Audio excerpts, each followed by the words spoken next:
I'm Richa. Welcome to High Stocks. And today on the show we have Kelvin Malusi, who is an author and a speaker. So Kelvin, welcome to the show. Thank you. Thank you for hosting me. Um, we are realizing that you are a speaker and an author. How many books have you written so far? I've written 5 books. My first book is If There's No Tomorrow. I wrote the book in 2014, immediately after Form 4. I did my KCC in 2013. And I did well, and I felt I have a story to tell. So I wrote. So literally your story started in 2014? My story started in 2014. After Form 4? After Form 4. Literally you did the talks and writing of the books while in the university? Yeah, I used to go to several schools in the university, especially over the long holidays. I used to go to schools, motivating students. And by the time, for the 4 years I was in campus, I went to over 60 schools. Wow. And that was 1 year or 2 years? That 4 was years? 4 years. And Okay. the second book I wrote is The Foundation Open Your Eyes when I was in second year. Then I also did the Quest for Excellence. We did Quest for Excellence with my friend Mandila because we discovered we are going to many schools, but these students are not doing well as we expect. Yeah, because maybe they don't grab everything from your talks. Not really, but they didn't understand what they feel in exams. Okay. So So you have to read and you have to insist on whatever you're talking about. We have to tell them why they fail in exams, the poor study techniques, having many masters at the same time. Like they are married, but it has not been confirmed. There was no priest, and the parents do not know. Okay. And the study techniques, poor study techniques. For example, they read but they don't do questions, and they don't understand themselves. They don't know who they are, because I believe if you have to work hard in school, then you must have a purpose. Yeah, sure. So we wrote this book. It's around 30 pages. We made it so short that these students can read within 30 minutes or 40 minutes. And because as Africans, we don't like reading very big books. That's a wrong bias anyway. But yeah, sure. So why did you decide on doing the talks, the books? Because I felt I have a story to share. For instance, I never wanted to go.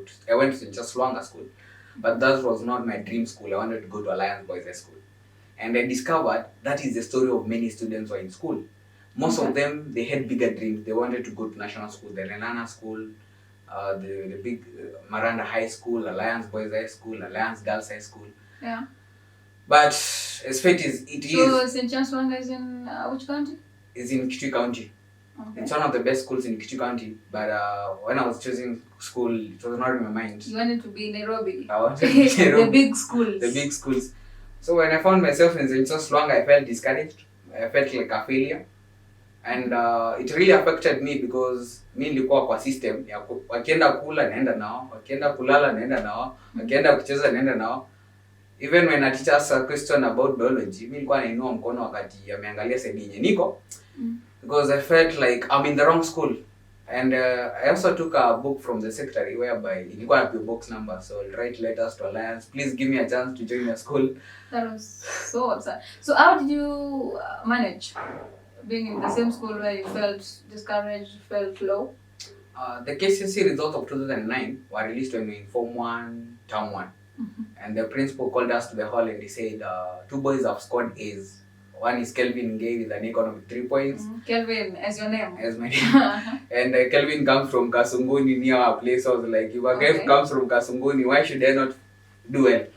The other guy is Richard Kidoka. He also scored an economic 3 points. So our principal asked us, come your KCSE, their students will have A's in this country. What will you score? Will you have an A minus, or what grade will you score? So as a Form 1, I looked at the other Form 1 and said, nobody has been written an A on the face. Yeah. So literally everyone could get an A. Everybody could get an A. It's a choice. So I made a choice that I work hard to get an A. And since that day, my mentality about the school changed. Though I was faced some challenges. So you mean literally one small thing could change your attitude? It was really an attitude. It was you really felt so low. Yeah, and actually, you could not even study. You can change your life by changing your attitude. Okay, that's something. So when I went home, I created a timetable running from 8 a.m. up to 4 p.m. So I'll read from 8 to 10, then from 10 to 11, I take a break, I pick my bicycle, ride through the village, then say, if these people don't work so hard, I'll buy all this lunch. Yeah. Then from 11 to 1, I'll still study for 2 hours. Then from 1 to 2, I take a break and used to eat mudokoi almost every day. One meal was always mudokoi, and I'll tell my mother, hii mudokoi itamea kwa tumbo. So literally, mudoko is food for the Kamba. Mudokoi is food for the Kamba, and The they really staple like food. it. Then it's the staple food. Actually, in a Kamba home, you cannot miss mudokoi for every 2 days. So when I went back to school, I was in L, but again, they don't care. Attitude was still there. I never cared whether I'll be number one or whether I'll be number last. Okay, but you had just some urge for passing. Yeah, I had some urge for passing. So surprisingly, when we did our exams, I was the best in Form 1L, and I was the only student in top 10. Wow. And overall position, I was number 2. And I decided if I'm number 2 and the difference between me and number 1 is just 1 mark, why don't I be number 1 the next term? Sure. So term 3, I led the exams. In Form 2, I led all the exams. Form 3, I was number 2 for most of the exams except the indexing exam, which I became. So you're telling us about the position, not about the grading. The grading. I started What did you score? with an aim. So our grading system is very high. Like, what is high? How high is high? 92 to 100, that is an A. I mean, those the marks. Yeah. And the points? 84, we were not grading according to points. For us, we were grading according to marks, okay. The percentages. So from 84 to 91, that's an A minus. From 76 to 83, that's a B plus. So the first exam I had an 84, which is an A minus. Then the next exam 83, which again is a A minus too. Is an A minus. And then the lowest grade I've ever had is a B of I think 73 points. You are so bright. Congratulations. I used to work hard. I used to work. But it's not really about working so hard, waking up very early in the morning, but planning. I used to plan a lot. I used to plan my timetable. My timetable was like a diary. It had the date, the time, the subject, and the topic. So when I get to a class, if I pick the Swahili book, my timetable tells me which topic I'm going to read. So I don't have to ask myself which topic I'm going to read, or I know everything in Swahili. What am I going to read? I know something about students. They usually do the timetable, but they don't follow them. Sometimes you have to read chemistry, whatever you plan, but you don't feel like reading the chemistry. You go for English because you love English. My timetable was so specific because such that if I miss that reading that topic, then it means I'll never find time to read that topic. So I had to stick to it. Okay. And if so it's you a had topic, self-discipline. I had the self-discipline. For following your plan. Yeah. And if I don't read a topic, I'll put an X to mean that I didn't read. Oh, that was so good. Yeah. So I think we'll switch back to the journey. What's your journey? Could you tell us something about your journey? About if the parents were supportive, the teachers, everything, the challenges you met? Sometimes we face many challenges. With the teachers, some of them have really supported me.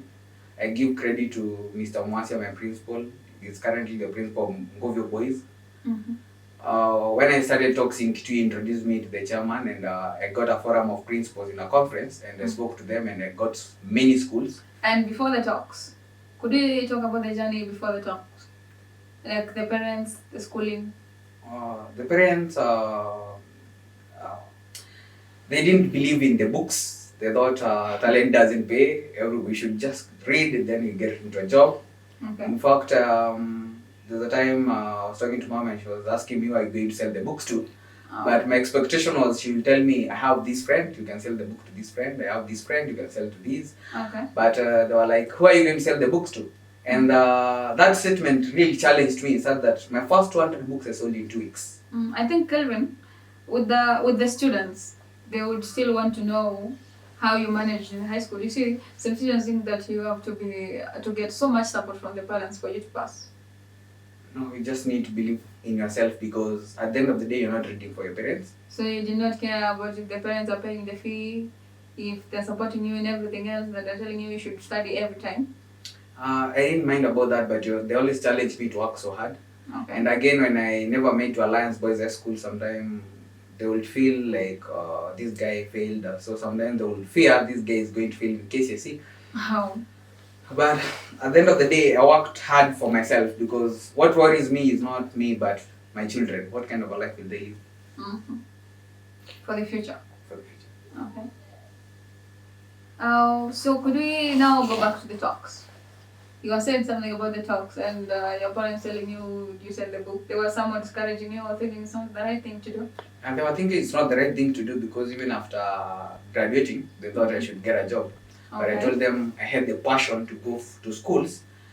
And I vowed to myself that I'll surprise them in 2019. So the 2019, I started my first talks in AIC Zombe Girls.